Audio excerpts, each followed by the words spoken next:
Yo, what's going on out there? It's Larry coming to you again with another Blazing Sports Support. I guess you can call this a special edition right now, because right now what we're going to talk about is Wrestlemania 28. Don't mind the glare in my glasses. It's like the only source of light that I got coming in, so you're just going to have to bear with me on that real quick. So first of all, we're going to basically, during this whole little process right now, we're going to discuss the lineup of what's going to go down here at Wrestlemania. Now, we know the big headline is The Rock versus John Cena. That'll be the last thing that I talk about. But first, I'm going to just go like match by match, give you my expectations on what I'm expecting out of this match.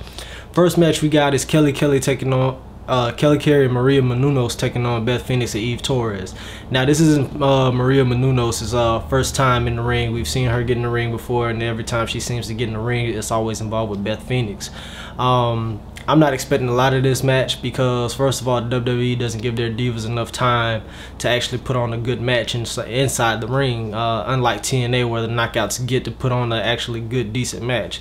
Considering the fact that she is the celebrity guest, I guess you can call that, for this year's WrestleMania. I don't know if she's going to be the only one there, but we will say this, that Maria has gotten in the ring before. She does know her way around there. She's getting in the ring with people she's worked with before. I'm not really expecting too much out of her, but I do expect this match. I'm not expecting a whole lot out of this match. I think it will be entertaining for what it is, given that if they give them the actual time to actually do something in the ring. I don't know if that's going to happen or not, but with this WrestleMania being 4 hours, I mean, we're going to have to get a little more than we normally get on a Raw or a SmackDown show. Moving on, Kane versus Randy Orton. Now, this match, I guess, is just a filler match. There's not really too much like building upon this story. I guess they want to give Randy Orton a break from going after the title right now, so he's going to take on Kane. Kane needed something to do in his spare time. They want to just throw him on the card, make sure they got some extra names in there.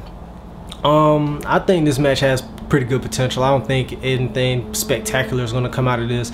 We know Kane is a big powerhouse type of guy. He comes in there, he's lumbering around. Randy Orton is the sneaky. He'll probably get the upper hand early on, and then Kane's power will dominate and Orton to come back. I expect it to be one of those kind of matches. My expectations for this match isn't as high. I think this will probably be an entertaining match, but I don't think that it'll be a match that everybody will be talking about at the end of the night. Next, we got the Team Teddy versus Team Johnny match. Basically, for GM of both shows is on the line in this match. And given the names that are in this match, you would hope that this match doesn't just boil down to be a comedy match. Whenever Santino's involved, you know there's going to be some comedic elements in it. Great Khali isn't a great wrestler. They were scheduled to have Christian return in this match, but he's been replaced by Drew McIntyre, so Drew McIntyre will be on the card. We also have, for basically Team Johnny, Swagger, McIntyre, Otunga, Mark Henry, Dolph Ziggler, and The Miz. Those are the guys for Team Johnny. Like I said, all these guys have a tremendous amount of talent in them, most of the guys anyway, for what they do. Some guys are a little bit questionable, like Otunga, for example. But then you got, for Team Teddy, you got Booker T, Great Khali, R-Truth, Santino Marella, Kofi Kingston, and Zack Ryder. No Zack Ryder's in there because people want to see Zack Ryder, but everybody loves Zack Ryder on the internet. He's the internet sensation, what have you. But like I said, I would hope that this match, because we don't have a Money in the Bank match, I hope that this match gives us a good amount of excitement, a good amount of energy going into it. It is a 12-man tag. I haven't heard anything about elimination. If it is an elimination match, I mean, it could prolong the process, but I doubt that we do have an elimination match with this.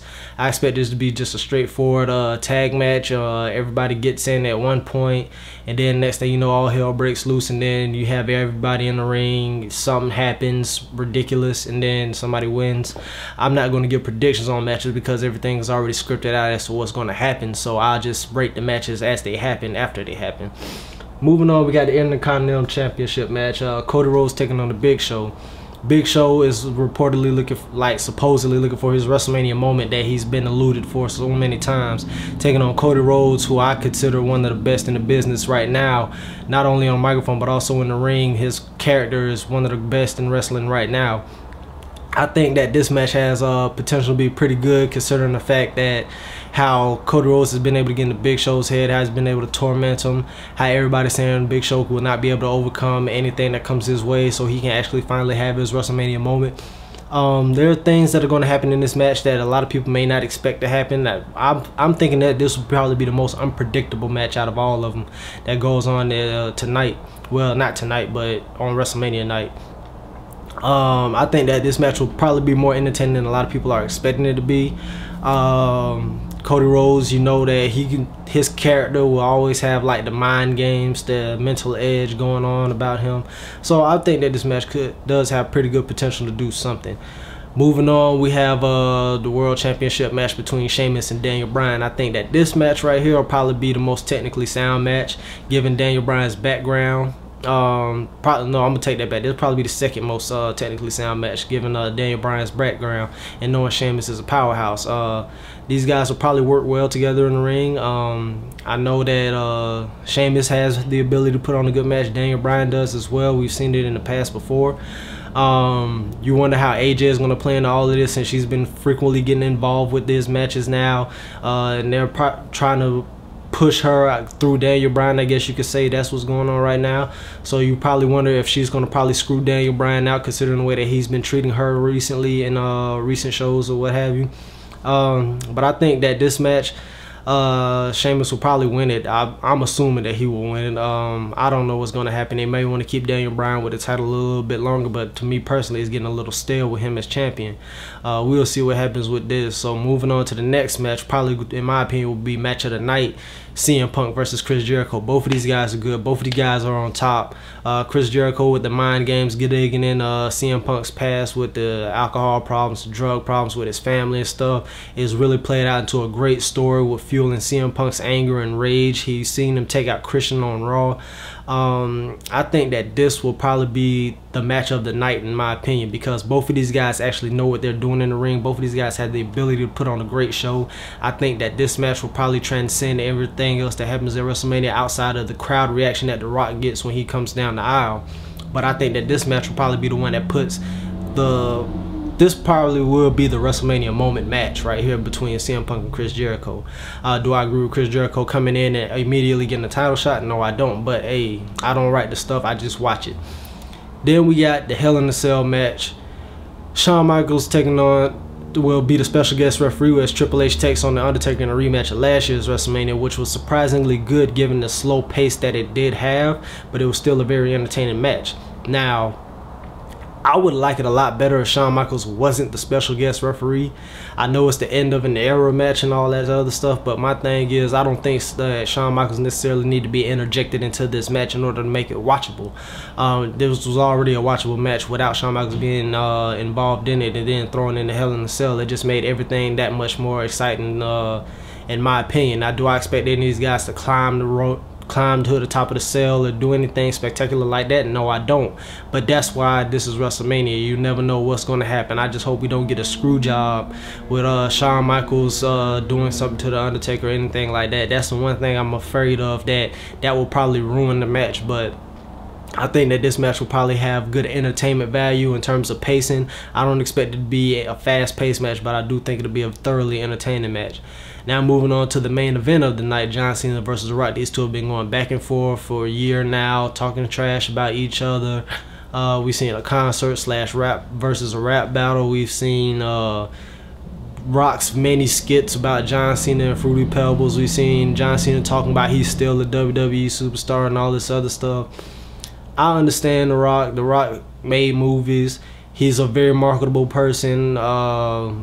The man is wanted by a lot of people to be in movies and stuff, so you can't fault him for that. His contract was up with WWE, so he left. You can't blame the man for doing that, going on pursuing another aspect of his career. We're not going to talk about John Cena's rap album now, are we? No, we're not going to go there. We're not going to talk about the movies that he's made, are we? No, we're not. But the thing is, the difference that I think John Cena wants to emphasize to everybody else, that he still is in the business right now, which I don't blame the man for doing anyway. He's just not as marketable as The Rock is. I mean, The Rock has it all. He has the charisma, he has the talent, he has all that other stuff. We're not going to count the Tooth Fairy. We know that movie sucked. But in terms of match quality, neither one of these guys have ever been the most sound individuals inside of the ring, but what they do better than anybody else is they do put on good matches. They put on good watchable matches. Granted that the competition that they're going up against is actually somebody that they can actually perform with. I think that both of these guys, with the tension, the animosity that they've been showing on camera through words and through all this other stuff, I think that this match will probably be very entertaining. I think that in terms of entertainment value, it would be a 4-star match. I'm not going to give it 5 stars because, like I said, neither one of these guys are actually the most technically sound in the ring. The Rock has shown abilities though to do some great things in the ring later on in his career. But John Cena, we all know that his skill set is a bit limited in terms of what he can do, but the man can sell moves just like The Rock can sell moves. We'll see what happens with this match. I think it'll probably be a great match all in all. Very entertaining to watch. I can't wait to hear the crowd reaction from it because I think that this match, in terms of just crowd involvement, will probably be the best ever that we've ever seen in a WrestleMania in quite some time. Probably since The Rock versus Hogan, which was an outstanding match given how that crowd like really built up everything. I think that WrestleMania, all in all, the way that it's built up, the way that it's been set up, I think in terms of the expectations of what's going into WrestleMania, I don't know, on a scale of 10, I'm going to go ahead and give it like a 7. I'm expecting a 7 show, given the matches that have been listed. I would not be surprised if it came out to give me a 9 in terms of quality, but we'll have to see. It is in Miami. Weather in Florida is unpredictable. I think it's supposed to be bright and sunny that day, so let's hope that it stays that way, because when it was here in Orlando, we did have a little bit of gust of showers come through. Hopefully that's not the case, given that it is in Miami. This has been Larry Jacobs, Blazing Sports Report, very special edition of WrestleMania preview. I gave you my thoughts on what I think is going to happen. I gave you my expectations on what I think is going to happen. Let me know what you guys think. If you are wrestling fans, hit me up. Let me know what you guys think is going to happen at WrestleMania. Larry Jenkins, Blazing Sports Report. I'll holler at y'all. Peace.